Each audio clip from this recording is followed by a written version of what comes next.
Hello and welcome. स्वागत है आप सभी लोगों का ज्योग्राफी पर इस वीडियो लेक्चर सीरीज में। आज हम बात करने जा रहे हैं soils and vegetation of India. इस लेक्चर को हमने दो डिस्टिंक्ट सेक्शंस में डिवाइड करके रखा हुआ है। पहला सेक्शन है सॉइल्स ऑफ इंडिया और दूसरा सेक्शन है जिसे हम लोग कहेंगे natural vegetation of India. Soil जिसे हिंदी में मिट्टी अथवा मृदा भी कहा जाता है। तो भारत में कितनी प्रकार की मृदा पाई जाती हैं, अलग अलग प्रकार की मृदा की क्या खूबियां हैं, कैरेक्टरिस्टिक्स हैं और किस किस प्रकार की मृदा में किस किस प्रकार की वनस्पति पाई जाती है, इसे हम अध्ययन के माध्यम से इस लेक्चर में हम समझने का प्रयास करेंगे। तो सबसे पहले विदाउट एनी फर्दर अडू हम इस लेक्चर के आउटलाइन को देख लेते हैं। इंट्रोडक्शन से हम स्टार्ट करेंगे। सबसे पहले समझने की कोशिश करेंगे कि आखिरकार इस शब्द सॉइल का मतलब क्या होता है। सॉइल यानी कि मिट्टी यानी कि मृदा। सॉइल दरअसल लैंड का अपर लेयर होता है जिसमें लूजली कंपोज्ड अनकंसोलिडेटेड रॉक और साथ में बायोलॉजिकल एंड केमिकल मटेरियल्स होते हैं जो मिलकर के सॉइल का निर्माण करते हैं। एक डेफिनेशन अगर हम ये देखें तो देखिए यहां पर क्या लिखा हुआ है, the thin upper weathered layer of the earth's crust is called the soil. यहां पर ये जो कुछ एक शब्द हैं जिनको हम चाहते हैं वे लोग जो अंग्रेजी माध्यम से ना पढ़ रहे हो, the thin upper weathered layer, अगर इस शब्द को देखें the thin upper weathered layer, इस वेदर्ड शब्द का मतलब क्या होता है? वेदर्ड का मतलब होता है वह जो विखंडित हो जाए। जैसे रॉक होता है या जिसे हम चट्टान कहते हैं, तो चट्टानों के विखंडन से, चट्टानों के अपर्दन से जो लेयर बनती है और जिसके अंदर बायोलॉजिकल मटेरियल भी मिक्स्ड हो, जैसे कि प्लांट मटेरियल मिक्स्ड हो या हम यूं कह सकते हैं कि एनिमल फॉर्म्स या उनके रिमेन्स मिक्स्ड हो, ह्यूमस मिक्स्ड हो, इनऑर्गेनिक सब्सटेंसेस मिक्स्ड हो, मिनरल्स मिक्स्ड हो, कोलॉइड्स मिक्स्ड हो, ये सारी चीजें मिलकर के जो टॉप मोस्ट थिन लेयर बनाती हैं उसे हम सॉइल कहते हैं। आगे हम देख लेते हैं, under the layers of the soil lie the parent rock. Soil के निचली लेयर में पेरेंट रॉक होती है। पेरेंट रॉक का मतलब वह रॉक या वो चट्टान जिससे सॉइल बनी है या जिससे मृदा का निर्माण हुआ। आगे देख लेते हैं, besides this least accumulations of different substances are also seen in the subsoil. यहां पर एक शब्द है जिसको मैं पॉइंट आउट करना चाहूंगा, लिखा हुआ है लीस्ट एक्युमुलेशंस। ये जो शब्द है लीच, मैं चाहता हूं इस शब्द को देखिए, ये शब्द बार बार आपके पास आएगा। लीचिंग शब्द, लीचिंग एक प्रक्रिया है और इस प्रक्रिया के माध्यम से सॉइल के अपर लेयर्स में मौजूद सॉल्युबल मिनरल्स को रेन वाटर के साथ डिसॉल्व हो जाते हैं वे, और वो डिसॉल्व होने के बाद परकोलेट करके सॉइल के लोअर लेयर्स में चले जाते हैं। तो सॉइल की अगर हम एक कंपोजिशन को देखने का प्रयास करें तो एक तो उसमें पेरेंट मटेरियल होगा जो कि वेदर्ड रॉक का बना होगा, साथ में उसमें इनऑर्गेनिक सब्सटेंसेस होंगे, उसमें ऑर्गेनिक मटेरियल होगा जैसे कि ह्यूमस है, और फिर सब सॉइल्स में लीच मटेरियल्स होंगे जो कि कैल्शियम कार्बोनेट के डिपॉजिट हो सकते हैं या सल्फर के डिपॉजिट हो सकते हैं या फास्फोरस या किसी अन्य मिनरल के डिपॉजिट भी हो सकते हैं। आगे देख सकते हैं क्या लिखा हुआ है यहां पे, best suited soils have a pH value of 6.5। देखिए सॉइल का एसिडिक और बेसिक कैरेक्टर नापा जा सकता है ऑन अ पीएच स्केल। अगर आपने साइंस पढ़ी है तो हाइड्रोजन आयन कॉन्सेंट्रेशन के हिसाब से किसी भी वस्तु की एसिडिटी और बेसिसिटी को मापा जा सकता है। अगर कोई वस्तु 7 से नीचे है तो उसे हम 7 से नीचे है पीएच स्केल के ऊपर तो उसे हम एसिडिक कहेंगे, और 7 से ऊपर है तो उसे हम बेसिक कहेंगे। तो हम यूं कह सकते हैं कि बेस्ट सूटेड सॉइल कोई है तो उसकी एसिडिक वैल्यू या पीएच वैल्यू समवेयर अराउंड 6.5 होनी चाहिए। फिर आगे देख लेते हैं, soils deficient in lime are formed in rainy areas, they are acidic in nature। जिन क्षेत्रों में बहुत अधिक वर्षा होती है, जब वर्षा अधिक होती है तो वर्षा का जल एकत्रित होगा और अपने साथ बेसिक मिनरल्स को डिसॉल्व करके वो सब सॉइल में ले जाएगा। बेसिक मिनरल्स का मतलब क्या हुआ, वे जिन्हें हम लोग हिंदी में कहते हैं क्षारीय तत्व। एक होते हैं एसिडिक मिनरल जिन्हें हम लोग कहते हैं एसिडिक तत्व या अम्लीय तत्व, और एक होते हैं जिन्हें हम बेसिक तत्व कहते हैं या क्षारीय तत्व। तो जिन क्षेत्रों में अधिक वर्षा होती है वहां क्षारीय तत्व पानी में घुल जाते हैं और घुलने के साथ साथ नीचे चले जाते हैं। तो जिन क्षेत्रों में अधिक वर्षा आपको देखने को मिल रही है वहां की सॉइल एसिडिक होगी। बाय नेचर, क्योंकि बेसिक मिनरल्स डिसॉल्व होकर के नीचे सब सॉइल में चले जा सकते हैं। इसके अतिरिक्त सॉइल का टेक्सचर एक और चीज है जिसे हमें समझना होगा। सॉइल का टेक्सचर का मतलब होता है कि सॉइल की बनावट कैसी है, उसके अंदर कितनी मात्रा में सैंड मौजूद है, कितनी मात्रा में सिल्ट मौजूद है, कितनी मात्रा में क्ले मौजूद है, कितनी मात्रा में लोम मौजूद है। यूं कह सकते हैं कि सॉइल का टेक्सचर या सॉइल की क्वालिटी इस बात पर डिपेंड करेगी कि उसमें रेत की मात्रा कितनी है, उसमें गाद की मात्रा कितनी है, उसमें चीका मिट्टी की मात्रा कितनी है और अन्य प्रकार के रॉक फ्रैगमेंट्स की मात्रा कितनी है। तो ये सॉइल टेक्सचर को डिफाइन करते हैं। जो सबसे बढ़िया सॉइल होता है, the finest of all soil particles, finest का मतलब सबसे छोटे साइज के जो सॉइल पार्टिकल्स होते हैं उन्हें हम कोलॉइड्स कहते हैं। कोलॉइड्स सस्पेंडेड फॉर्म में पाए जाते हैं। तो ये तो हमने एक इंट्रोडक्शन दिया कि सॉइल क्या होता है। अपर मोस्ट लेयर सॉइल होता है, जिन सॉइल में बरसाती एरिया के सॉइल जो होते हैं वो एसिडिक नेचर के होते हैं। सॉइल का टेक्सचर डिपेंड करता है उसके अंदर मौजूद मिनरल्स के आधार पर या उसके अंदर मौजूद पार्टिकल्स के आधार पर, और जिन सॉइल्स की पीएच वैल्यू 6.5 के आसपास होती है वो बेस्ट रूटेड सॉइल्स होते हैं। तो मैं चाहता हूं कि आप थोड़ा सा इसके ऊपर, इन बातों के ऊपर एक बार फिर से फोकस करें, ऊपर से नीचे तक जो जो सेंटेंसेस लिखे उन्हें देखें। हम आगे देखते हैं। एक बेसिक इंट्रोडक्शन देखने के बाद अब हम उन फैक्टर्स को देखते हैं जो सॉइल फॉर्मेशन के लिए जरूरी है। इंट्रोडक्शन को ही हमने देखा। Soil forming minerals are usually silicates. देखिए यहां पर एक और चीज लिखी है, बात मिनरल्स की निकली थी तो एक बात मैं बता दूं, मिनरल क्या होता है।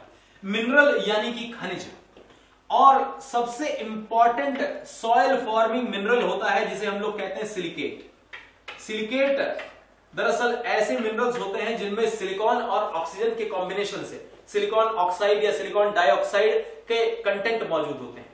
सॉइल में सबसे प्रोमिनेंट मिनरल सिलिकेट होता है, और सॉइल के अंदर एल्यूमिनियम और आयरन के अलग अलग क्वांटिटी में ऑक्साइड्स और कार्बोनेट्स भी मौजूद होते हैं। इसके अलावा सॉइल का नेचर क्या है, सॉइल एसिडिक होगी या बेसिक होगी, ये डिपेंड करेगा कि उसके अंदर मिनरल्स कैसे हैं। तो ये सारी बातें जो है सॉइल के बारे में बता के रखी हुई हैं।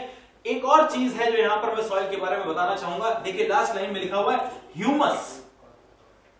ह्यूमस या फिर ऑर्गेनिक सब्सटेंस, या जिसे हम लोग हिंदी में कह सकते हैं जैवीय तत्व। किसी भी सॉइल की फर्टिलिटी इस बात के ऊपर डिपेंड करती है कि उसके अंदर ह्यूमस कंटेंट कितना है।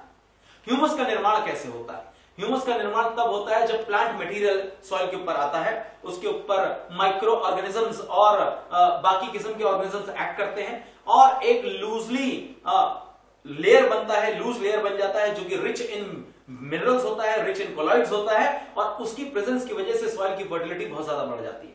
तो ये सॉइल के बेसिक कैरेक्टरिस्टिक्स को हम समझ रहे हैं, और फैक्टर्स कंट्रोलिंग सॉइल फॉर्मेशन के बारे में हम बात करते हैं। ये वो कारक हैं जो किसी क्षेत्र की सॉइल की फॉर्मेशन की प्रोसेस को डिटरमाइन करते हैं। किसी भी क्षेत्र में मिट्टी या फिर मृदा किन कैरेक्टरिस्टिक्स या किन खूबियों को लेकर के वो अपने अंदर समाहित रखेगी, ये कुछ कारकों के ऊपर डिपेंड करता है, और वो यहां पर लिख के रखे हुए हैं। सबसे पहला फैक्टर है जो यहां पे लिखा हुआ है वो है पेरेंट मटेरियल। पेरेंट मटेरियल का मतलब कि मृदा जिस रॉक से बनी हुई है या जिस चट्टान से बनी हुई है, उस मृदा के ऊपर डिपेंड करेगी सॉइल की कैरेक्टरिस्टिक्स। जैसे मैं आपको एक एग्जांपल देकर बताऊं, महाराष्ट्र के क्षेत्र में काफी ज्यादा बासाल्टिक रॉक देखने को मिलती है। यानी बासाल्ट एक प्रकार की रॉक है जो आग्नेय चट्टान है, जो बहुत बड़े क्षेत्र में देखने को मिल रही है। उस चट्टान के विखंडन से, उस चट्टान के अपरदन से जिस मृदा का निर्माण होता है वो काली मृदा है, जिसे रेगड़ भी कहा जाता है। इसी प्रकार से अगर आप देखें पेनिनसुलर एरियाज में या प्रायद्वीपीय क्षेत्र में जो रॉक्स हैं, उनमें एक प्रकार के रॉक्स हैं जिन्हें हम नीस कहते हैं। नीस प्रकार की चट्टानों से के विखंडन से जिस प्रकार की मृदा का निर्माण हुआ है उसे हम लोग रेड एंड येलो सॉइल्स, लाल अथवा पीली मृदा कहते हैं। तो पेरेंट रॉक का अपनी कैरेक्टरिस्टिक्स इंपार्ट करने की एक खूबी होती है जो कि सॉइल में देखने को मिलती है। दूसरा है क्लाइमेट। क्लाइमेट, अगर मुझसे कोई पूछे कि इन फैक्टर्स में सबसे ज्यादा सॉइल को कौन सी चीज, कौन सा फैक्टर इंपैक्ट करता है, तो मैं कहूंगा कि पेरेंट रॉक से भी ज्यादा इंपॉर्टेंट फैक्टर है क्लाइमेट। किसी भी क्षेत्र विशेष की जलवायु इस बात को डिटरमाइन करती है, इस बात को निर्धारित करती है उस क्षेत्र विशेष में मृदा की प्रवृत्ति और प्रकार किस प्रकार से होगा।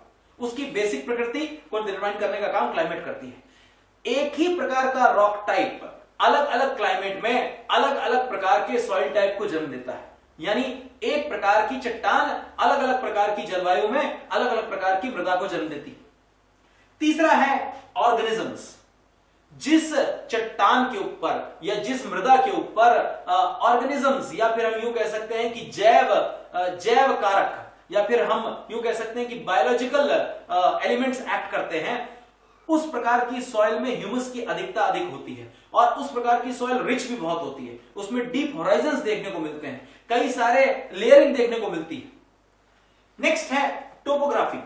टोपोग्राफी या उच्चावच जिसे हम लोग कहते हैं, किसी भी प्रकार की सॉइल में के बनने में टोपोग्राफी का बड़ा रोल होता है। टोपोग्राफी इस बात को डिटरमाइन करती है कि पेरेंट मटेरियल एक पर्टिकुलर स्थान पर, एक पर्टिकुलर पॉइंट पर कितनी देर विद्यमान रहता है। जितनी देर पेरेंट मटेरियल या फिर वेदर्ड रॉक एक पॉइंट पर विद्यमान रहेगा, उतने ही ज्यादा फोर्सेस ऑफ नेचर को उस पर एक्ट करने का मौका मिलेगा। तो टोपोग्राफी बहुत ज्यादा इंपॉर्टेंट एक एलिमेंट है। And last but not the least, time. Time या समय सबसे ज्यादा इंपॉर्टेंट फैक्टर है, क्योंकि टाइम ही डिटरमाइन करता है जिस सॉइल के ऊपर नेचर की फोर्सेस ज्यादा एक्ट कर चुकी होती है, या जो भी सॉइल किसी एक पॉइंट पर बहुत ज्यादा समय पर रहा होता है, डिसलोकेट नहीं हुआ होता है, इरोड डाउन होकर के ट्रांसपोर्ट नहीं हुआ होता है, तो उस पर्टिकुलर पॉइंट पर सॉइल की लेयर्स या होराइजन बहुत ज्यादा डेवलप होते हैं।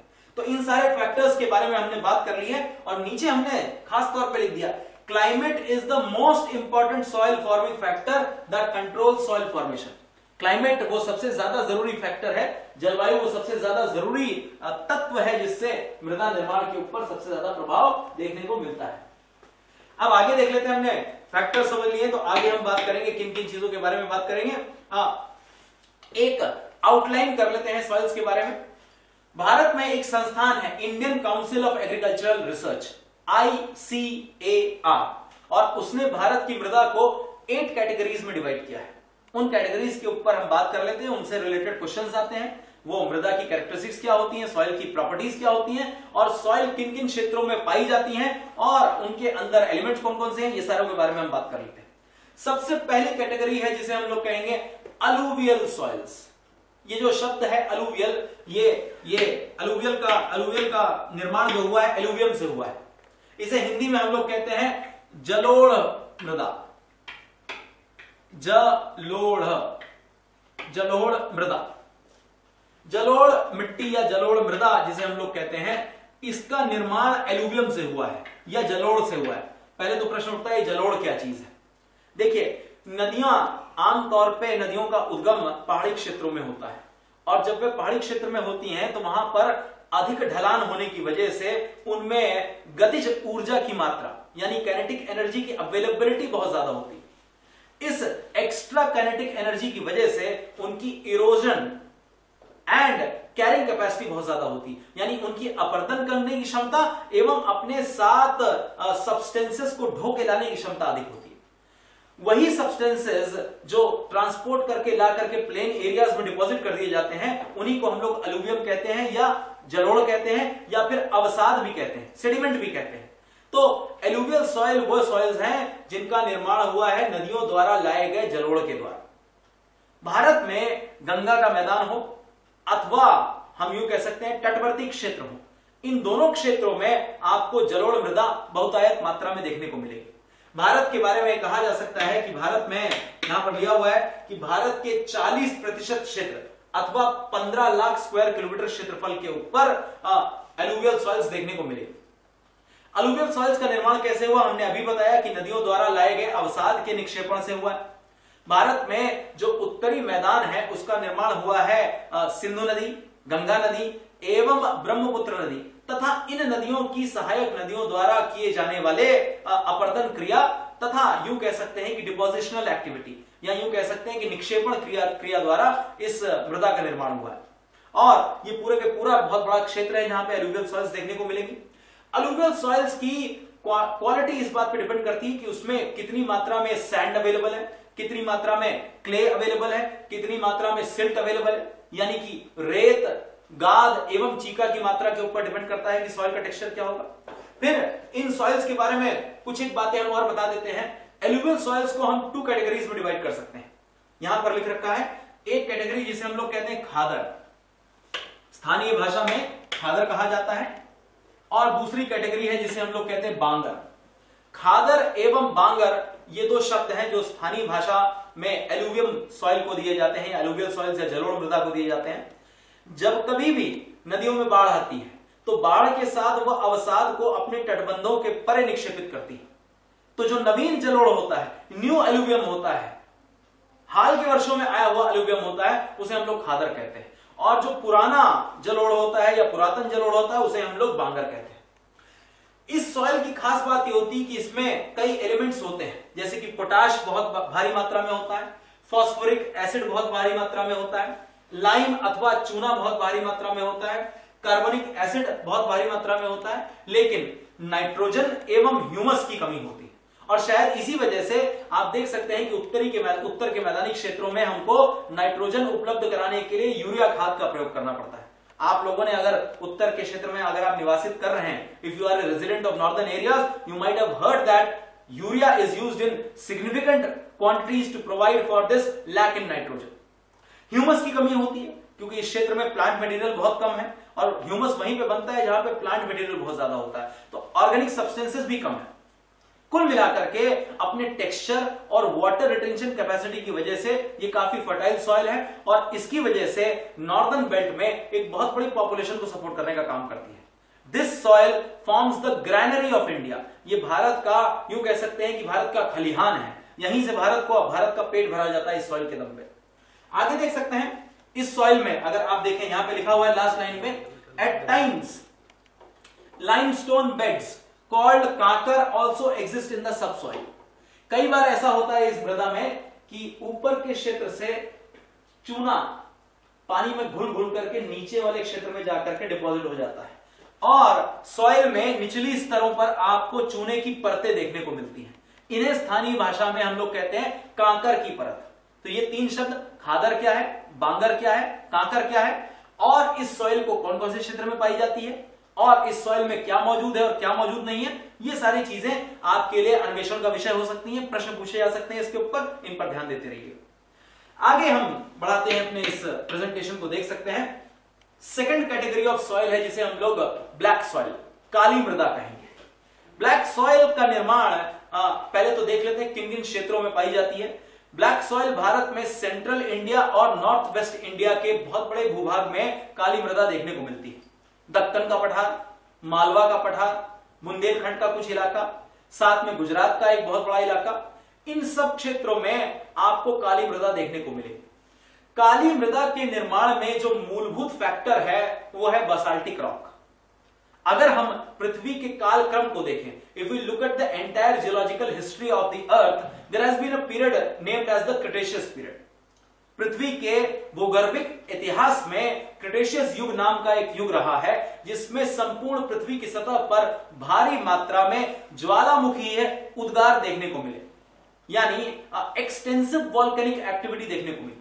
और वॉल्केनिक एक्टिविटी भी एक्सप्लोसिव टाइप ऑफ वॉल्केनोज नहीं थे, फिशर इरप्शन थे, यानी दरारी उद्गार थे, यानी दरार से वॉल्केनिक इरप्शन हुआ और लावा काफी बड़े भूभाग में जाकर के फैल गया और इस प्रकार से लावा के निक्षेप से निर्माण हुआ लावा पठारों का। जैसे उदाहरण के लिए दक्कन का पठार, उदाहरण के लिए ड्रैकन्सबर्ग का पठार जो कि साउथ अफ्रीका में है, उदाहरण के लिए पैटागोनिया का पठार, उदाहरण के लिए बहुत सारे ऐसे पठार हैं जो कि लावा प्लेटू के एग्जाम्पल है। पैराग्वे आप देख सकते हैं, तो बहुत सारे पठार हैं। इन पठारों पर जब नेचर की फोर्सेस ने एक्ट किया, इन प्लेटूज के इरोजन से जिस किस्म की सॉइल हमको मिली, उस सॉइल को हम लोगों ने ब्लैक सॉइल नाम दिया। अब इस सॉइल की खासियतें क्या है देख लेते हैं। ऑल्सो कॉल्ड रेगड़ और ब्लैक कॉटन सॉइल्स, इनको रेगड़ मृदा भी कहा जाता है स्थानीय भाषा में, अथवा इन्हें ब्लैक कॉटन सॉइल्स, या यूं कह सकते हैं कि ऐसी मृदा जिसमें कपास बहुतायत मात्रा में पाई जाती है क्योंकि यहां पे कॉटन की कल्टीवेशन बहुत देखने को मिलती है। उसके बाद में ये भारत के भूभाग का 16.6% एरिया, अब वो कौन सा एरिया कवर करती है उसको जब हम मैप दिखाएंगे तो हम उसमें हम बता देंगे आपको, उसमें मौजूद है। अगर हम बात करें कि इसका ब्लैक कलर क्यों पाया जाता है, तो इसमें एक कंपाउंड है, कंपाउंड का नाम यहां पे देखिए लिखा हुआ है टिटैक्सीफेरस मैग्नेटाइट। ये एक प्रकार का मिनरल है, ये इसके ब्लैक कलर के लिए रिस्पॉन्सिबल है। साथ साथ आयरन के कंटेंट की मौजूदगी की वजह से भी ब्लैक कलर है। और एक और रीजन है जो ब्लैक कलर को प्रमोट करती है, वो है बसाल्ट का पेरेंट कलर। बसाल्ट जो एक रॉक है उसका जो मूल कलर है या मूल वर्ण है वो श्याम वर्ण है, और उसी वजह से इसको जो है ब्लैक कलर मिलता है। आगे देख लेते हैं इस सॉइल के बारे में। देखिए और क्या लिखा है, it is highly moisture retentive. इस सॉइल की खासियत यह है कि ये मॉइस्चर को रिटेन करने की कैपेबिलिटी रखती है, यानी नमी को अवशोषित करती है। और थोड़ी रेनफॉल भी हो जाए तो ये सॉइल ये मृदा चिपचिपी हो जाती है, स्टिकी हो जाती है, इसको प्लाउ करना बड़ा मुश्किल है। एक और समस्या इसके साथ है, जब ये मृदा सूखती है तो सूखने के साथ साथ ये सिकुड़ती है, श्रिंक करती है, और इसमें दरार देखने को मिल जाती, क्रैक्स पड़ जाते हैं। लेकिन हाँ, क्रैक्स पड़ने की वजह से इसमें एरेशन बहुत बढ़िया हो जाता है। एरेशन का मतलब हवा अंदर जा करके हवा की प्रोविजन अच्छा हो जाता है, जिससे कोई भी प्लांट अगर ग्रो करेगा तो उसकी रूट्स को ऑक्सीजन और दूसरी किस्म की गैसेस मिल जाती हैं। तो ये सॉइल की अपनी कैरेक्टरिस्टिक्स है। It is a self ploughing soil. इसमें बहुत ज्यादा आपको प्लाउ करने की आवश्यकता नहीं, बहुत ज्यादा इसके अंदर हल चलाने की आवश्यकता नहीं है, आसानी से जुत जाती है। फिर इसके कैरेक्टरिस्टिक्स देख लेते हैं। इसके अंदर चूना, आयरन यानी लौह, मैग्नीशियम एवं पोटाश प्रचुर मात्रा में पाई जाती है। क्या चीज मौजूद नहीं है, आप देख सकते हैं कि फास्फोरस मौजूद नहीं है, नाइट्रोजन मौजूद नहीं है, नाइट्रोजन और organic matter and humus. Organic matter का मतलब जैवीय पदार्थ, ये भी कम है। तो कुल मिलाकर ये माइल्डली फर्टाइल सॉइल है। कॉटन कल्टीवेशन के लिए बहुत अच्छी है, राइस कल्टीवेशन हो जाता है, टोबैको कल्टीवेशन हो जाता है, ग्राउंडनट कल्टीवेशन हो जाता है, और बहुत सारी चीज। तो ये हमने देख लिया कि ब्लैक सॉइल्स के बारे में बेसिक जानकारी। ठीक है, अब ब्लैक सॉइल्स के बाद हम अगली कैटेगरी ऑफ सॉइल्स पे जाते हैं, रेड एंड येलो सॉइल्स। लाल मृदा एवं पीली मृदा, रेड एंड येलो सॉइल्स, इसको हम देख सकते हैं। यहां पर देख सकते हैं कि यहां पर क्या देखिए क्या लिखा हुआ है। सबसे पहले तो इसके बनने के प्रोसेस को देख लेते हैं, ये बनी कैसी।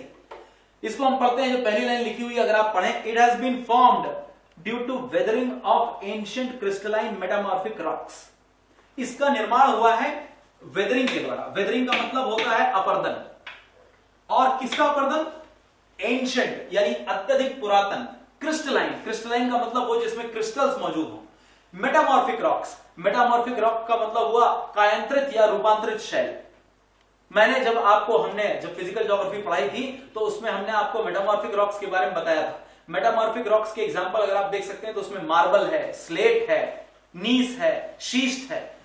इस रॉक के अगर हम ऊपर देखें तो यहां आपको बोर्ड के ऊपर देखने को मिल रहा है मेटामॉर्फिक रॉक लिखा हुआ है। देखिए मेटामॉर्फिक रॉक क्या होता है, हम पहले भी बता चुके हैं, एक बार फिर बता रहे हैं। मेटामॉर्फिक रॉक्स वे रॉक्स होते हैं जिन्हें हम रूपांतरित रॉक कहते हैं या रूपांतरित शैल कहते हैं। इनका निर्माण आग्नेय शैलों से अथवा अवसादी शैलों से होता है, और इन्हीं शैलों के विखंडन से बनती हैं red and yellow soils. Bharat के प्रायद्वीपीय क्षेत्र में दो प्रकार के रॉक बहुतायत पाए जाते हैं, उनमें एक है नीस और एक है शीस्ट। नीस एवं शीस्ट रॉक के विखंडन से, नीस एवं शीस्ट रॉक के टूटने से निर्माण होता है रेड एंड येलो सॉइल्स का। इसके बारे में जो बातें हैं लिख लेते हैं। The soil looks red because a wide diffusion of iron in crystalline and metamorphic rocks. Iron का मेटामॉर्फिक रॉक्स के माध्यम से बहुत भारी मात्रा में डिफ्यूजन हो जाता है सॉइल के अंदर। तो आयरन का कैरेक्टरिस्टिक कलर जब ऑक्साइड फॉर्म में होता है तो रेड होता है, तो red oxide. If hydrated the colour gets converted into yellow. जब कभी भी आयरन ऑक्साइड मॉइस्चर अब्सॉर्ब करेगा तो वो हाइड्रेटेड फॉर्म में आ जाएगा। हाइड्रेटेड फॉर्म में आने की वजह से उसमें येलो कलर देखने को मिलेगा। फिर आगे देख लेते हैं, this soil is poor in lime. ये जो सॉइल है इसमें चूने की कमी, चूना पदार्थ, बेसिक मिनरल की कमी है।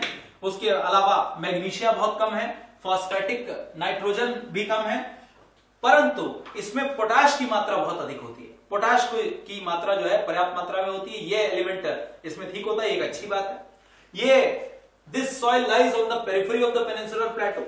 These are not retentive of moisture. इसके अंदर मॉइस्चर किसी प्रकार का देखने को नहीं मिलता है। तो ये कुल मिलाकर के बहुत ज्यादा प्रोडक्टिव सॉइल्स नहीं है, इसमें बहुत ज्यादा कल्टीवेशन की गुंजाइश नहीं है। अगर आप इस बोर्ड के ऊपर फोकस करते रहेंगे तो आप देखेंगे कि इसके बारे में हमने आपको बता दिया है। अब नेक्स्ट कैटेगरी ऑफ सॉइल पे जाएंगे। हम तीन प्रकार की सॉइल्स को देख चुके हैं, alluvial soils, red and yellow soils, black soils, और फिर रेड एंड येलो सॉइल्स हम देख चुके हैं। अब नेक्स्ट कैटेगरी पे हम लोग जाते हैं, उसको देख लेते हैं, arid and semi arid soils. Arid and semi arid, arid शब्द का मतलब होता है शुष्क, शुष्क एवं अर्ध शुष्क मृदा। इस प्रकार की मृदा का निर्माण उन क्षेत्रों में होता है जहां पर वर्षा की कमी होती है और जहां पर विंड इरोजन की एक्टिविटी बहुत ज्यादा देखने को मिलती है, यानी वायु द्वारा अपर्दन क्रिया को संपादित किया जाता है और साथ साथ वर्षा की मात्रा कम होती है। इन सॉइल्स के बारे में देख लेते हैं क्या क्या लिखा हुआ है। Desert soil consist of wind eroded sand and clay. इसमें जो है पवन द्वारा निक्षेपित अथवा पवन द्वारा अपर्दित शैलों और साथ साथ क्ले के मिश्रण से इस प्रकार की मृदा बनती है। इनका स्ट्रक्चर सैंडी होता है। सैंडी का मतलब इसमें रेत की मात्रा बहुत अधिक होती है, यानी कण मोटे होते हैं और सेलाइन नेचर होता है। सेलाइन का मतलब यह होता है कि इसमें खारापन देखने को मिलता है इस प्रकार की सॉइल में। फिर आगे देख लेते हैं, फॉस्फेट कंटेंट इज नॉर्मल परंतु नाइट्रोजन कम होती है। इस वजह से अगेन आप देख सकते हैं कि इसमें उपयोगिता नहीं है। एक प्रकार की इस प्रकार की सॉइल जो है कोई वैल्यू नहीं रखती in terms of contribution of cultivation. Lower beds content deposits of calcium. इसकी निचली स्तरों में कैल्शियम के डिपॉजिट, जिसे हम लोग कांकर कहते हैं, वो उपलब्ध होते हैं। Poorly developed, lack humus and organic matter. इसमें किसी प्रकार का ह्यूमस नहीं है, क्योंकि ह्यूमस तभी होगा जब प्लांट मटेरियल मौजूद होगा और डेजर्ट एरियाज में प्लांट मटेरियल मौजूद नहीं होता है।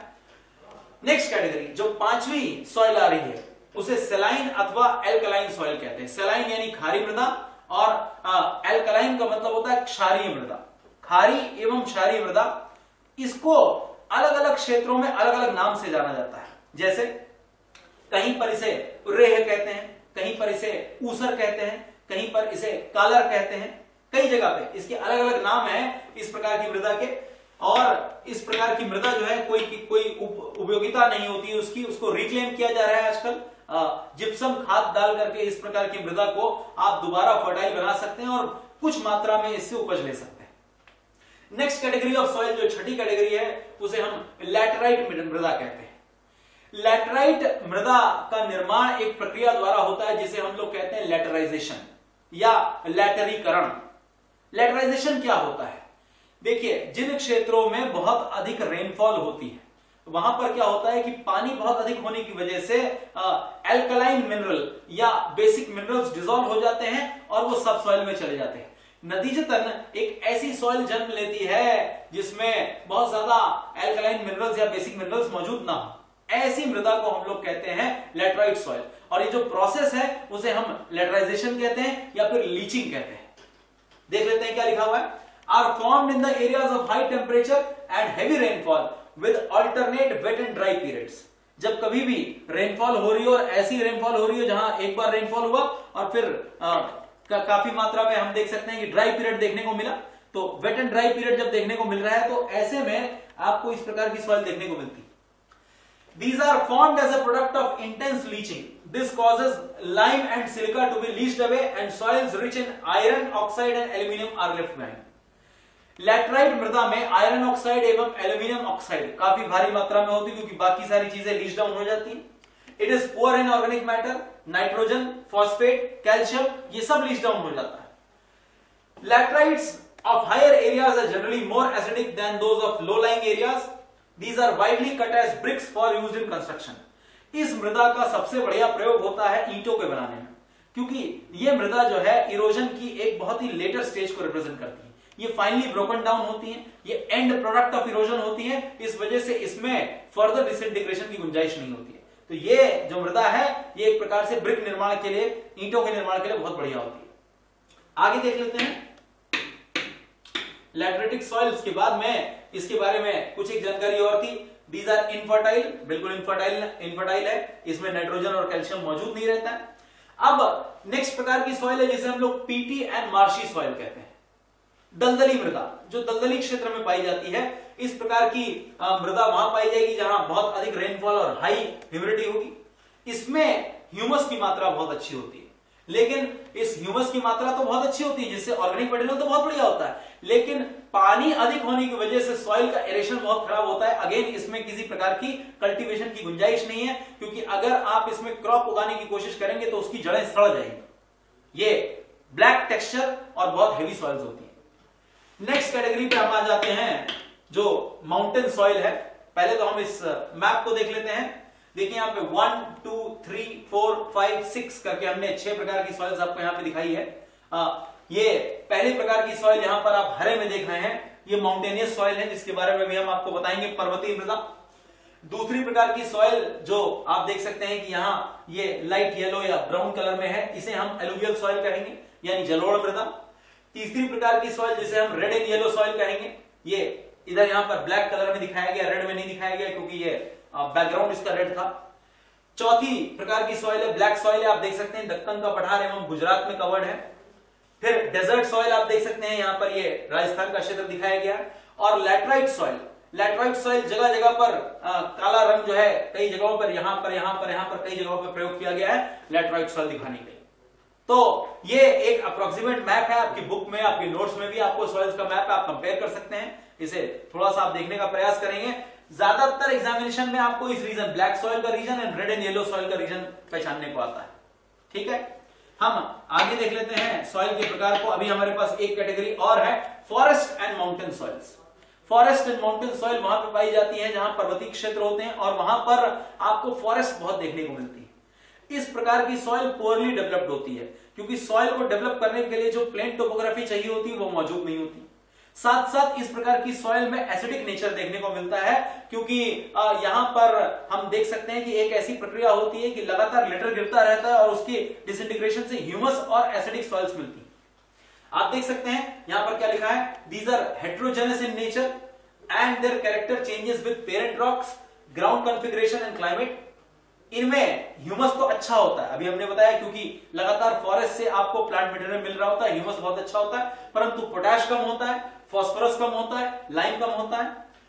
Contain loams and silt on valley sides and coarse grained soils in the upper slopes. Valley के साइड में अगर घाटी के किनारों पर देखा जाए तो यहां पर आपको लोमी सॉइल मिलेगी या आप देख सकते हैं सिल्टी सॉइल मिलेगी, लेकिन अपर स्लोप्स में आपको मोटे कणों वाली सॉइल, कोर्स ग्रेन्ड सॉइल देखने को मिलती है। तो ये हमने आपको एक अंदाजा देने की कोशिश की है कि कैसे कैसे प्रकार की सॉइल होती है।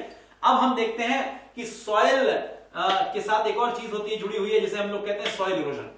अगर मैं आपको दिखाऊं इस स्क्रीन के ऊपर तो सॉइल इरोजन के बारे में बात करेंगे।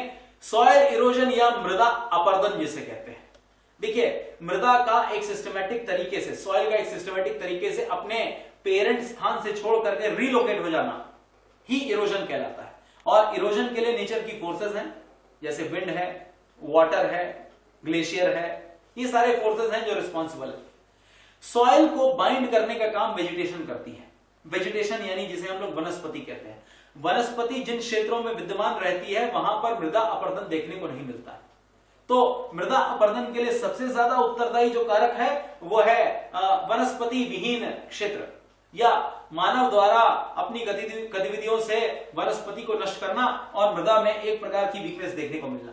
तो मृदा अपरदन से क्या क्या इंपैक्ट होता है, क्या क्या दुष्परिणाम होते हैं वो हमने लिख रखा है। पहले तो बाढ़ आती है। बाढ़ कैसे आती है? जैसे जैसे सॉइल आकर के माउंटेनियस एरिया से इरोड डाउन होती है और आकर के वैली में डिपॉजिट होती है तो नदी का चैनल छिछला होने लगता है, यानी नदी की गहराई कम होने लगती है। तो नदी के पास एकमात्र विकल्प बचता है कि अपने तटबंधों को तोड़ करके वो बाढ़ ला दे। दूसरा, lowering of water table in the subsoil. मृदा में जब कभी भी सॉइल इरोजन में सॉइल की वाटर रिटेंटिव कैपेसिटी कम हो जाती है तो नीचे सिर्फ आपको देखने को मिलते हैं पेरेंट रॉक जो कि पानी को एब्जॉर्ब नहीं करते हैं। सॉइल की फर्टिलिटी चली जाती है क्योंकि टॉप सॉइल में ही बढ़िया एलिमेंट्स होते हैं, ह्यूमस होते हैं। उसके बाद में deposition of silt in river channels. River के चैनल में जाके सिल्ट डिपॉजिट होगी तो बाढ़ आएगी, वहां पर नेविगेशन एक्टिविटी नहीं हो पाएगी। Threat to dams and embankments. बांध के निचले इलाकों में बहुत ज्यादा जब सिल्ट डिपॉजिट होगी तो बांध के ऊपर प्रेशर पड़ेगा और बांध अचानक टूटा तो आप समझ सकते हैं कितनी बुरी हालत हो सकती है। कंजर्वेशन करने के बहुत सारे तरीके हैं। एक तरीका यह है कि आप क्रॉप कवर लगाइए, मृदा को उसके ऊपर वनस्पति उगाने का प्रयास कीजिए, ट्रीज लगाइए किनारे पर। उसके बाद चेक डैम्स बनाइए, मृदा अपरदन रोकने के लिए जगह जगह पे बंधों का निर्माण करिए। फैलोइंग करिए यानी परती भूमि छोड़िए। उसके बाद आपको विंड ब्रेक क्रिएट करने पड़ेंगे। लगातार अगर आप बीच बीच में झाड़ियां लगा देंगे तो मृदा को हवा उड़ा नहीं ले पाएगी। तो ये सारे काम करने पड़ेंगे, तब जाकर के हम अपने सॉइल जैसे इंपॉर्टेंट रिसोर्स को बचा पाएंगे। जब हम सॉइल को जानेंगे तब हम उसे कंजर्व करेंगे, और कंजर्व करेंगे तो फिर इस नेचुरल एसिड का हम अपने लिए इस्तेमाल कर पाएंगे। तो सॉइल्स में लगभग जानकारी हमारी पूरी हो चुकी है। एक और पार्ट है जो हमें इसी के रिगार्डिंग देखना है, वो है forest and natural vegetation of India. किसी भी क्षेत्र के, किसी भी एरिया के नेचुरल वेजिटेशन या प्राकृतिक वनस्पति को अगर समझना है तो उसके सॉइल और उसके क्लाइमेट के बारे में आपको एक अंदाजा लगना जरूरी है। इस वजह से हम ये सुझाव देंगे कि आप इंडिया की क्लाइमेट और इंडिया के सॉइल्स वाले पार्ट को पहले पढ़ लें, साथ साथ आपको इंडिया की फिजियोग्राफी का भी एक अंदाजा हो, भारत के भौतिक प्रदेशों का अंदाजा होगा, वहां की जलवायु का अंदाजा होगा, वहां की मृदा का अंदाजा होगा, तभी आप भारत की प्राकृतिक वनस्पति को समझ पाएंगे और उसके बारे में एक फेयर आइडिया लगा पाएंगे। तो हम स्टार्ट करते हैं नेचुरल वेजिटेशन से। नेचुरल वेजिटेशन को देख लेते हैं। सबसे पहले उसका मीनिंग देख लेते हैं, फिर कैसे वेजिटेशन को क्लासिफाई करते हैं, वेजिटेशन का एक ब्रीफ स्टडी, फिर भारत के लिए वेजिटेशन का महत्व और कंजर्वेशन कैसे कैसे एफर्ट्स किए जा रहे हैं उनके बारे में बात करेंगे। सबसे पहले हम कुछ चीजों को समझने का प्रयास करते हैं। यहां पर जिन चीजों के बारे में बात कर रखी है उसको देख लेते हैं। इंट्रोडक्शन से हम स्टार्ट कर देते हैं। भारत में नेचुरल वेजिटेशन कई प्रकार की है। अगर हम देखें भारत का जो ओरिएंटेशन है उसमें फिजियोग्राफी अलग अलग प्रकार की, जैसे हम देख सकते हैं हिमालय क्षेत्र की वेजिटेशन अलग है, पेनिनसुलर प्लेटो की वेजिटेशन अलग है, गंगा के मैदान की वेजिटेशन अलग है, कोस्टल प्लेन्स की वेजिटेशन अलग है, साथ साथ पर्वतीय क्षेत्रों में भी वेजिटेशन के टाइप्स एंड सब टाइप्स। तो कुछ बातें जो यहां पे इंट्रोडक्शन में लिखी हुई है। Most of the Himalayan and peninsular parts are covered by indigenous vegetation, यानी हिमालय क्षेत्र में एवं प्रायद्वीपीय पठार के क्षेत्र में जो वनस्पति पाई जाती है वो इंडिजिनस प्रकार की है। इंडिजिनस प्रकार का मतलब है कि स्थानीय प्रकार की है, वो बाहर से आए हुए पेड़ पौधे नहीं है। वैसे पेड़ पौधे आपको जो है आपको लगेगा उद्गम स्थल यही है। जबकि while the Indo-Gangetic plains and the Thar are covered by exotic species, यानी भारत में गंगा का मैदान एवं थार का डेजर्ट या थार का मरुस्थल, वहां पर एक्सोटिक वैरायटीज देखने को मिलती हैं, यानी ऐसी वैरायटीज जो बाहर से आकर के भारत में उत्प्रवास कर रही हैं या माइग्रेट करके आई हैं, प्लांट्स की वैरायटीज। भारत में 40% स्पीशीज एक्सोटिक हैं, बाहर से आई हैं। अगर भारत की वेजिटेशन के बारे में हम बात करें, अगर क्लासिफाई करने की कोशिश करें तो कई सारे बॉटनिस्ट और जियोलॉजिस्ट ने मिलकर के क्लासिफाई किया है। उसमें एक चैंपियन साहब हैं, उसमें पुरी साहब हैं, इन सब की क्लासिफिकेशन है जिन्होंने क्लासिफाई किया है। तो उनकी क्लासिफिकेशन के आधार पर भारत की वेजिटेशन को 5 टाइप्स और 16 सब टाइप्स में डिवाइड किया जा सकता है। मगर इतनी ज्यादा कैटेगराइजेशन आपके एग्जाम की दृष्टि से महत्वपूर्ण नहीं है, क्योंकि जिस लेवल का एग्जामिनेशन है एसएससी, उस लेवल के एग्जामिनेशन में इतने सब टाइप्स के बारे में सवाल नहीं पूछे जाते हैं। इतनी सब टाइप्स तो अगर आप ज्योग्राफी या बॉटनी से एमए जैसा एग्जाम या एमएससी जैसा एग्जाम दे रहे हो और उसमें आपको डिस्क्रिप्टिव आंसर लिखना हो, तब इतने सब टाइप्स की आवश्यकता है।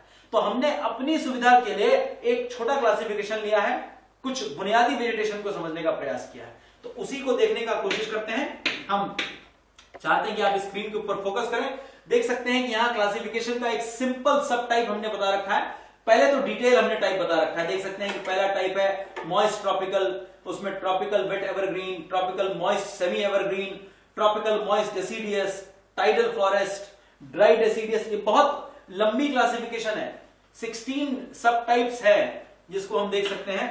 और ये सब टाइप्स, इतनी सब टाइप्स आपकी एग्जामिनेशन में आती नहीं है, तो ये तो हमने सब टाइप हमने आपको दे दिए, लेकिन इससे क्वेश्चन नहीं आएगा। जो क्वेश्चन हमारे एग्जाम की दृष्टि से महत्वपूर्ण है वो 5 टाइप्स हैं। हम 5 ब्रॉड टाइप्स के बारे में बात करेंगे, उनको देख लेते हैं। The classification given above is a quite detailed classification. For our purpose we will only use a simplified classification, जो एनसीईआरटी जैसी पुस्तकों में है, स्कूल लेवल की किताबों में दिया गया है। सबसे पहली कैटेगरी है जिसे हम लोग कहेंगे ट्रॉपिकल एवरग्रीन फॉरेस्ट। ये पहली कैटेगरी है। इसे अगर हिंदी में अनुदित करना हुआ तो इसका मतलब आएगा उष्णकटिबंधीय सदाबहार वन। ट्रॉपिकल मतलब उष्णकटिबंधीय, एवरग्रीन का मतलब सदाबहार वन। दूसरा है ट्रॉपिकल डेसिडियस फॉरेस्ट, इसे हम लोग कहेंगे उष्णकटिबंधीय पर्णपाती वन।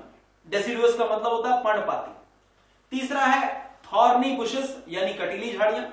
चौथा है माउंटेनियस वेजिटेशन यानी पर्वतीय वनस्पति। और फिर मैंग्रोव फॉरेस्ट यानी मैंग्रोव वनस्पति। तो इनके बारे में कुछ एक छोटे मोटे सवाल आते हैं, इस सेक्शन से क्वेश्चन बहुत ज्यादा नहीं आते हैं, तो इसको हम फास्ट ही करने की कोशिश करेंगे, जल्दी जल्दी देख लेते हैं। अगर हम इसे देखें तो ये स्क्रीन जा चुका है, वापस आ गया है। अगर स्क्रीन को हम पॉइंट आउट करें तो हम देख सकते हैं कि नेक्स्ट कैटेगरी पे आते हैं। पहली कैटेगरी है ट्रॉपिकल एवरग्रीन फॉरेस्ट, यानी उष्णकटिबंधीय सदाबहार वन। पहले तो इस शब्द को समझने की कोशिश करते हैं, उष्णकटिबंधीय का मतलब क्या होता है। पृथ्वी की सतह पर अक्षांश मौजूद होते हैं, यानी कि लैटिट्यूड्स मौजूद होते हैं, और लैटिट्यूड्स में दो प्रोमिनेंट लैटिट्यूड होते हैं, 23.5 डिग्री नॉर्थ, जिसे हम लोग ट्रॉपिक ऑफ कैंसर या फिर हिंदी में कर्क रेखा कहते हैं, और 23.5 degree north 23.5 degree south latitude, जिसे हम लोग मकर रेखा या ट्रॉपिक ऑफ कैप्रिकॉर्न कहते हैं। इन दोनों के आसपास का क्षेत्र और बीच का क्षेत्र कहलाता है उष्णकटिबंधीय क्षेत्र। इस क्षेत्र में पर्याप्त मात्रा में सनलाइट अवेलेबल है, पर्याप्त मात्रा में रेनफॉल अवेलेबल है, और इस वजह से इस क्षेत्र में डेंस फॉरेस्ट देखने को मिलती है। सारी कंडीशंस फेवरेबल होने की वजह से इस क्षेत्र के जो जंगल होते हैं वो काफी ज्यादा घने होते हैं।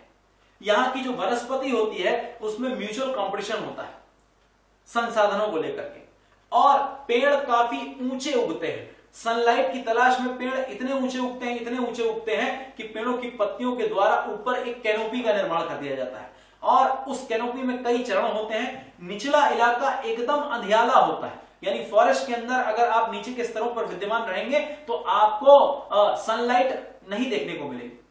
चूंकि सनलाइट नहीं पहुंचती है तो निचले इलाके में नमी देखने को मिलती है।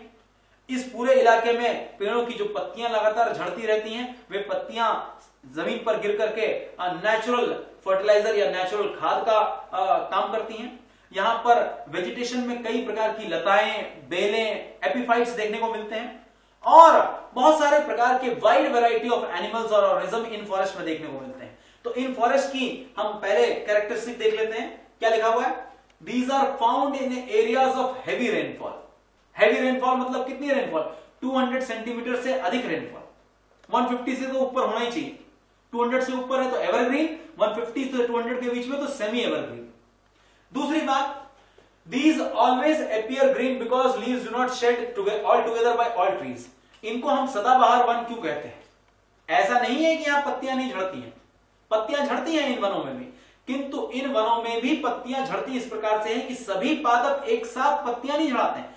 All the trees do not shed their leaves at the same time.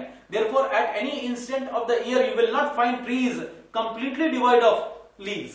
तो आपको ऐसा नहीं है कि आपको कोई ऐसा समय मिलेगा साल का कि जब बिल्कुल पत्तियां खत्म हो गई हैं। इस वजह से इन्हें हम सदाबहार वन कहते हैं। फिर found in humid conditions which favour tall trees. चूंकि कंडीशंस ह्यूमिड है, मॉइस्चर की अवेलेबिलिटी ज्यादा है, रेनफॉल ज्यादा है, और बहुत ज्यादा आप देख सकते हैं तो रेनफॉल बहुत ज्यादा है, तो आप यहां पर पाएंगे कि यहां पर ट्रीज बहुत ज्यादा टॉल है, और सनलाइट के लिए वे कॉम्पीट करते हैं। लंबे लंबे पेड़ होते हैं, काफी ऊंचे पेड़ होते हैं, 30-40 मीटर तक जाते हैं। Wide variety of forest species is very rich. In forest का एक एडवांटेज यह है कि यहां पर बहुत सारे प्रकार के वन पाए जाते हैं। अगर कमर्शियल एक्सप्लॉयटेशन की दृष्टि से देखा जाए तो इस प्रकार के वनों को कमर्शियली हम वायबल नहीं मान सकते, क्योंकि अगर एक प्रकार की स्पीशीज होती तो उनको कटान करके हम कई प्रकार से इस्तेमाल कर सकते थे। जैसे कनाडा जैसे क्षेत्र में, साइबेरिया जैसे क्षेत्र में आप देखेंगे तो वहां की जो टेम्परेट फॉरेस्ट है वहां पर एक ही प्रकार के वन हजारों लाखों एकड़ में अपने आप उगते हैं, तो उनको कमर्शियल एक्सप्लॉयटेशन के लिए इस्तेमाल करना बड़ा आसान है। प्लस ट्रॉपिकल रेन फॉरेस्ट के अंदर प्रवेश करके आपको जा करके वहां पर रास्ता बनाना बड़ा कठिन है, तो उनको ट्रांसपोर्ट करने में बड़ी दिक्कत आती है। The lower surface is covered with shrubs and epiphytes। Epiphyte का मतलब होता है लताएं, बेलें, कई प्रकार की नाना प्रकार की यहां पर वनस्पति देखने को मिलती है। अब wide variety of fauna is seen. जीव जंतु बहुत प्रकार के होते हैं, कई प्रकार के बंदर, कई प्रकार के चिंपांजी, लंगूर, कीट, तोते, और बहुत सारे मगरमच्छ, घड़ियाल, बहुत कुछ देखने को मिलता है इस प्रकार की फॉरेस्ट में। और कार्निवोरस एनिमल्स भी बहुत सारे हैं, टाइगर्स हैं, लायंस हैं, सब देखने को मिलेंगे यहाँ पे। इस प्रकार के फॉरेस्ट आपको वेस्टर्न घाट के वेस्टर्न स्लोप्स और नॉर्थ ईस्ट इंडिया में देखने को मिलेंगे। पश्चिम घाट की पश्चिमी ढालों पर एवं पूर्वोत्तर भारत में इस प्रकार के वन देखने को मिलेंगे, क्योंकि वहां पे रेनफॉल 200 सेंटीमीटर से ज्यादा देखने को मिलती है। जो प्रोमिनेंट ट्रीज हैं, हाँ एक इलाका और अंडमान निकोबार में यहां पर आपको बहुत ज्यादा इस प्रकार के वन देखने को मिलेंगे। जो प्रोमिनेंट स्पीशीज हैं, जो मेन प्रकार के पेड़ हैं जिस पर क्वेश्चन आएगा, महोगनी, एबोनी, रोजवुड, इस प्रकार के जो ट्रीज हैं वो यहां क्षेत्र में देखने को मिलेंगे। एक बहुत इंपॉर्टेंट पेड़ है जिसका नाम है पेडॉक, उसे पडुक या पेडॉक भी कहा जाता है। अंडमान निकोबार में अगर आपको जाने को मिले तो अंडमान निकोबार का ये स्टेट ट्री है, यानी वहां राज्य वृक्ष पेडॉक है, पडुक, तो वहां पर पाया जाता है। तो ये एवरग्रीन फॉरेस्ट के बारे में हमने जानकारी इकट्ठा करी, इसको मैप पे भी हम लोग देख लेंगे। आगे देख लेते हैं नेक्स्ट कैटेगरी जो हमें यहां देखने को मिलेगी, वो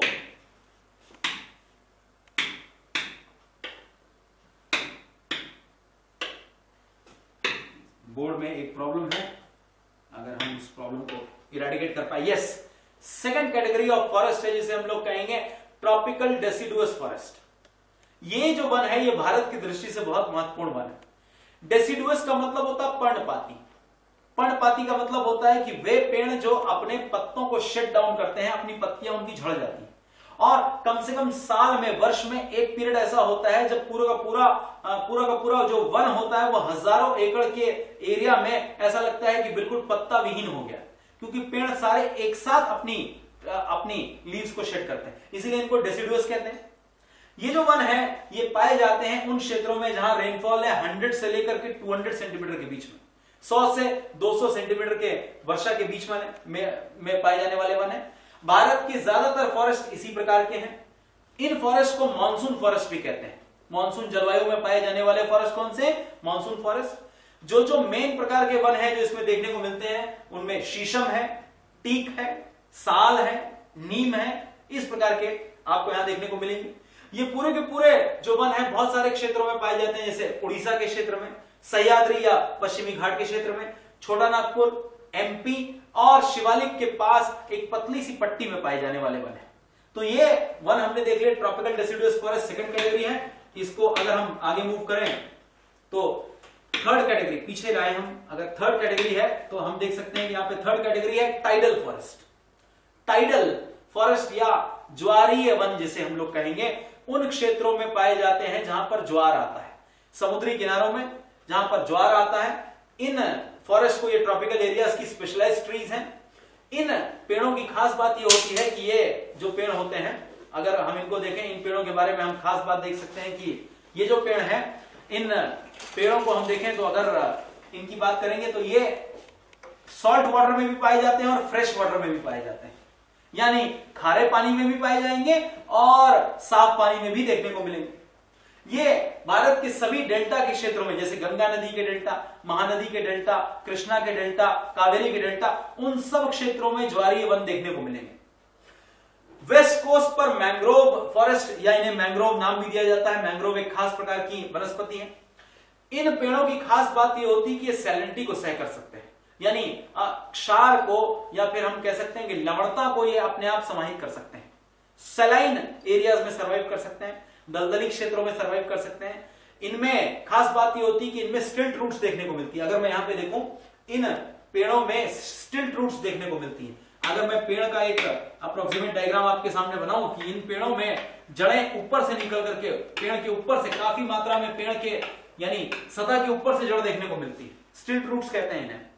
और जड़ों में विशेष प्रकार के ऑर्गन्स होते हैं जिन्हें हम निमेटोफोर्स कहते हैं। ये दलदली क्षेत्र में जड़ों को श्वसन या सांस लेने में या रेस्पिरेशन में मदद करते हैं। तो निमेटोफोर्स मौजूद होते हैं और स्टिल्ट रूट्स मौजूद होती हैं इन क्षेत्रों में। इसमें पूरे के पूरे इन वनों की खास बात ये होती है कि कोस्टलाइन को प्रोटेक्ट करती है, कोस्टलाइन पे समुद्र के अतिक्रमण को नहीं होने देती है। और इनका जो सबसे इंपॉर्टेंट पेड़ है उसका नाम है सुंदरी, और इसी वजह से सुंदरबन जो है भारत का बहुत बड़ा वन है जो डेल्टा क्षेत्र में पाया जाता है। तो टाइडल फॉरेस्ट को हमने देख लिया। अगली कैटेगरी पे हम लोग जाते हैं, ट्रॉपिकल थॉर्नी बुशेस।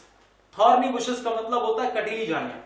भारत के उत्तर एवं उत्तर पश्चिमी भाग में पाई जाती है, साथ साथ सह्याद्री के उस क्षेत्र में भी पाई जाती है जो जिसे हम लोग कहते हैं वृष्टिछाया प्रदेश।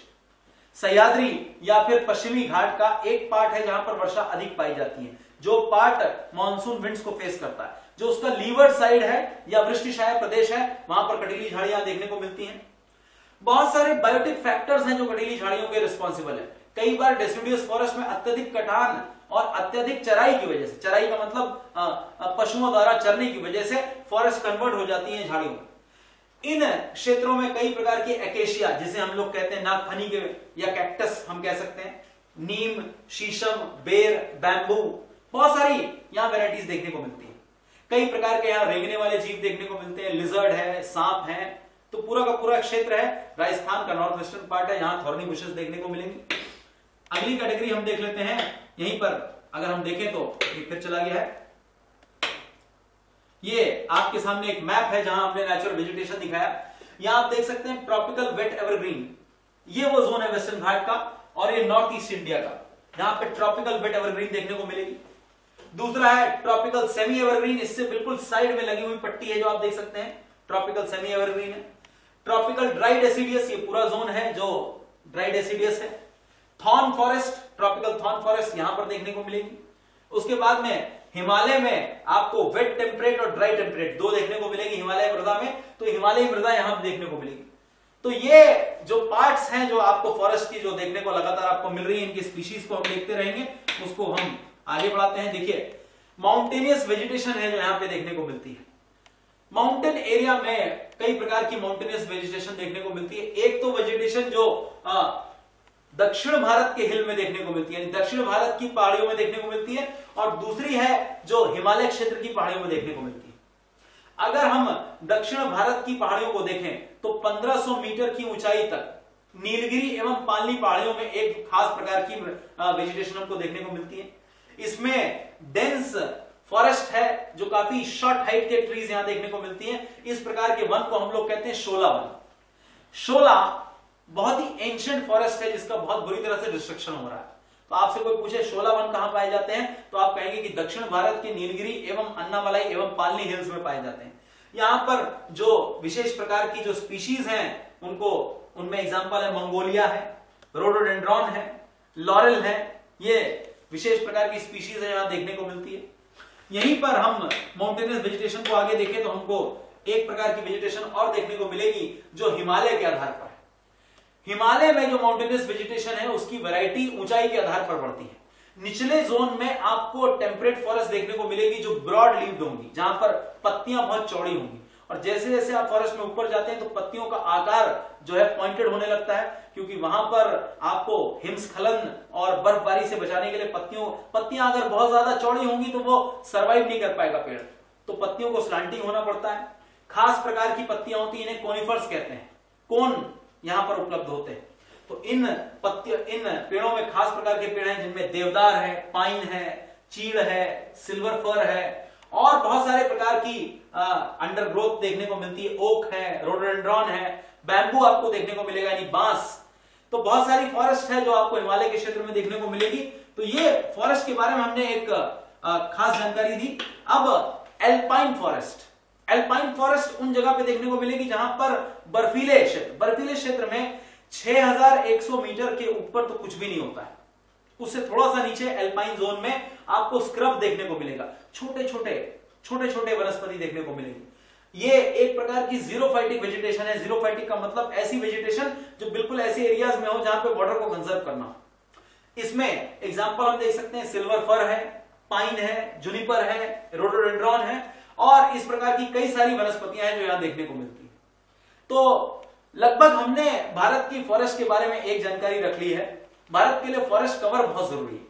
भारत में जो फॉरेस्ट पॉलिसी के अंतर्गत 33% फॉरेस्ट कवर वांछित है। 33% फॉरेस्ट कवर अभी भी मौजूद नहीं है। फॉरेस्ट पॉलिसी के माध्यम से हमको फॉरेस्ट कवर बढ़ाने की आवश्यकता है, वन महोत्सव करने की आवश्यकता है, हमको बहुत ज्यादा भारी मात्रा में प्लांटेशन करने की आवश्यकता है, और जब हम प्लांटेशन करेंगे तो हम उस इकोलॉजिकल स्टेबिलिटी को प्राप्त कर पाएंगे। तो फॉरेस्ट और सॉइल के बारे में जो जानकारी देनी थी इस लेक्चर के माध्यम से हम लगभग अपनी बात पूरी कर चुके हैं। हम जैसा कि लेक्चर के अंत में हमेशा कहते हैं कि आप अपनी क्यूरियोसिटी को बढ़ाते रहें, अपने फैक्चुअल इंफॉर्मेशन को अपडेट करते रहें। ऑलवेज बी क्यूरियस, आप क्यूरियोसिटी को मेंटेन करें, और जितना ज्यादा आप क्यूरियस रहेंगे उतनी ज्यादा आपकी लर्निंग कैपेबिलिटी बढ़ती जाएगी। Keep learning, keep updating. Geography पर इस वीडियो लेक्चर सीरीज का हम यहीं पे समापन करते हैं। I hope you learned something out of it. आप बुक्स को भी रेफर करते रहें, अपने टीचर से भी बात करते रहें, प्रीवियस ईयर पेपर लगाते रहें और टेलीविजन जैसे मीडिया का भी इस्तेमाल करें। Thank you.